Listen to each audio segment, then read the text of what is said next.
दोस्तों, वर्तमान समय में हम जिस युग में जी रहे हैं उसे कलयुग कहा गया है। चारों युगों में कलयुग को शापित युग कहा गया है। धर्म शास्त्रों में भी इस बात का स्पष्ट वर्णन है कि जब कलयुग अपने चरम पर पहुंचेगा तब इस धरती से धर्म का नाश हो जाएगा और उस वक्त भगवान विष्णु कल्कि के रूप में इस धरती पर अवतरित होकर कलयुग का अंत करेंगे और पुनः धर्म युग की स्थापना करेंगे। पर दोस्तों, क्या आपको पता है कि भगवान श्री कृष्ण ने महाभारत काल में ही बता दिया था कि आने वाला समय यानी कि कलयुग कैसा होगा। इतना ही नहीं, भगवान श्री कृष्ण ने कलयुग के 5 कड़वे सत्य भी बताए थे जो आज कलयुग में देखने को मिल रहे हैं। दोस्तों, कौन से हैं वो 5 कड़वे सत्य? अगर आप भी जानना चाहते हैं तो इस वीडियो में अंत तक जरूर बने रहिएगा और अगर अब तक हमारे चैनल को सब्सक्राइब नहीं किया है तो सब्सक्राइब करके बेल आइकन को प्रेस कर दीजिए। तो चलिए बिना टाइम वेस्ट किए स्टार्ट करते हैं। दोस्तों, महाभारत काल में जब पांडव युद्ध क्रीड़ा में अपना सब कुछ गवा देते हैं तब उन्हें वनवास जाना पड़ता है। वनवास जाने से पहले पांडव भगवान श्री कृष्ण से मिलते हैं और उनसे कहते हैं कि हे भगवान, युद्ध क्रीड़ा में सब कुछ गंवाने के बाद अब हम 5 भाई द्रौपदी सहित वनवास जा रहे हैं। लेकिन वनवास जाने से पहले हम यह जानने के लिए उत्सुक हैं कि आने वाला युग यानी कि कलयुग कैसा होगा।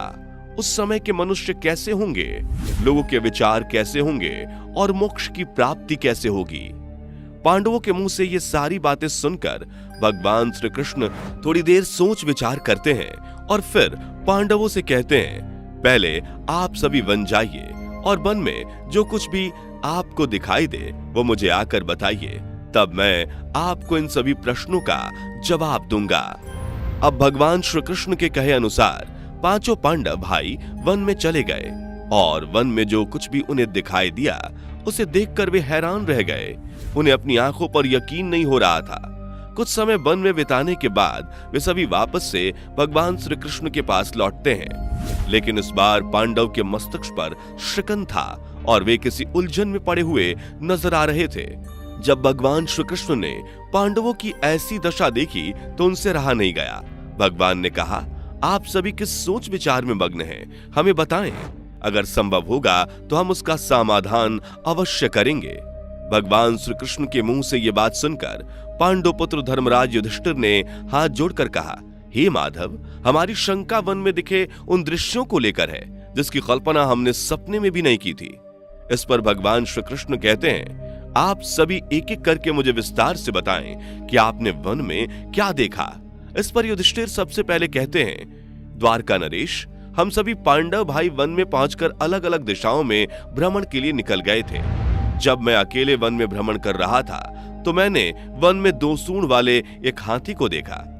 अब आप मेरी इस शंका को दूर कीजिए कि भला एक हाथी के 2 सूंड कैसे हो सकते हैं। अब अर्जुन की बारी होती है। अर्जुन बताते हैं कि उन्होंने वन में एक ऐसे पक्षी को देखा जिसके पंख पर वेद की रचनाएं लिखी हुई थी और वह मुर्दे का मांस खा रहा था। अर्जुन के बाद भीम बताते हैं कि उन्होंने वन में एक ऐसे गाय को देखा जो अपने बछड़े के जन्म के बाद उसे इतना चाट रही थी कि उसके शरीर से खून आने लगता है। इसे देखकर मैं हैरान रह गया कि कोई माता अपने बच्चे के साथ ऐसा कैसे कर सकती है।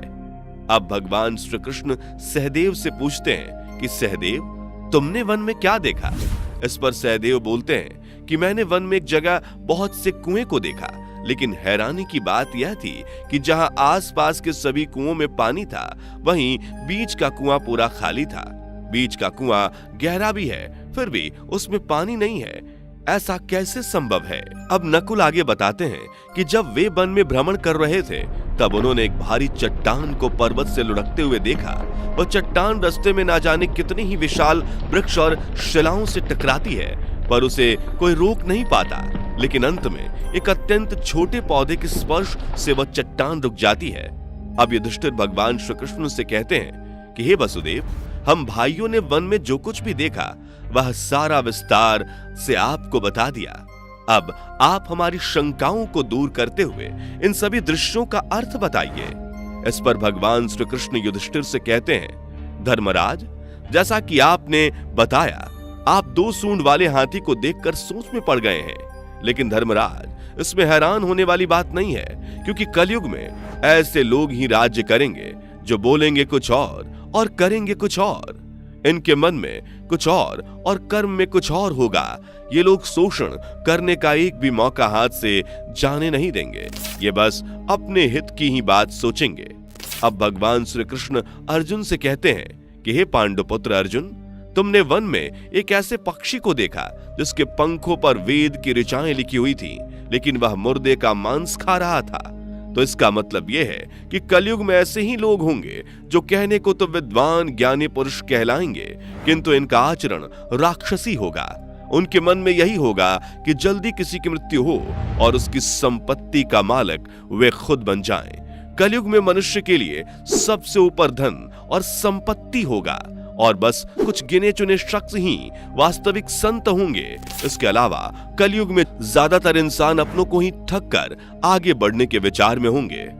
अर्जुन के बाद भगवान श्री कृष्ण भीम से कहते हैं कि हे भीम, जैसा कि आपने देखा एक गाय अपने बछड़े को इतना चाटती है कि उसके शरीर से खून आने लगता है, ठीक उसी तरह कलयुग का मनुष्य भी अपने संतान पर इतना प्यार लुटाएगा कि उसके बच्चे का विकास रुक जाएगा। एक माता की ममता अपनी औलाद को मोह माया और संसार में इस तरह बांध कर रख देगी कि उसके बच्चे का जीवन नष्ट हो जाएगा। अगर किसी का बेटा घर द्वार छोड़कर साधु बनेगा तो हजारों व्यक्ति उसके दर्शन को जाएंगे, किंतु यदि अपना बेटा साधु बनेगा तो वो रोएंगे, विलाप करेंगे कि मेरा बेटा गलत रास्ते पर चला गया। दोस्तों, यहाँ भगवान श्री कृष्ण जीवन की वास्तविकता को बताते हुए कहते हैं कि इंसान को यह समझना होगा कि तुम्हारे पुत्र तुम्हारे नहीं बल्कि उनकी पत्नियों की अमानत है, और पुत्रियां उनके पतियों की, और तुम्हारा यह शरीर मृत्यु की और आत्मा परमात्मा की अमानत है।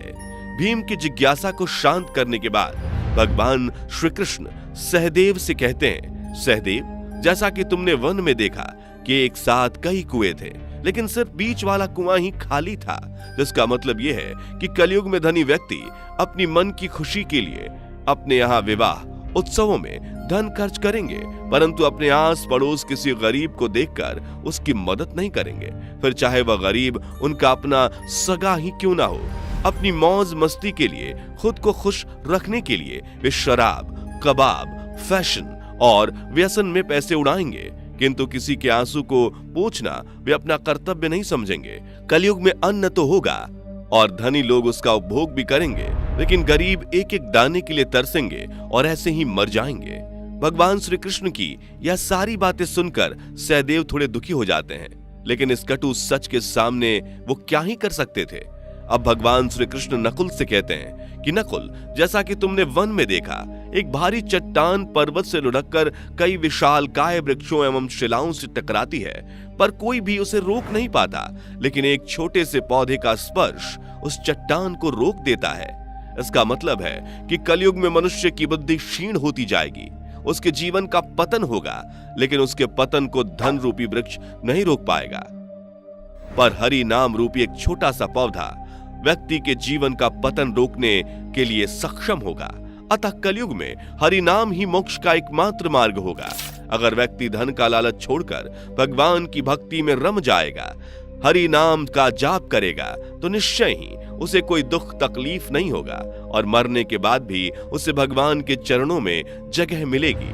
दोस्तों, अगर आप गौर करेंगे तो पाएंगे कि भगवान श्री कृष्ण द्वारा बताए गए ये 5 कड़वे सत्य आज कलयुग में सच होते नजर आ रहे हैं। ऐसे में अगर आप भी अपने जीवन की सारी तकलीफों को दूर करना चाहते हैं तो आज से ही हरि नाम का जप करना शुरू कर दें।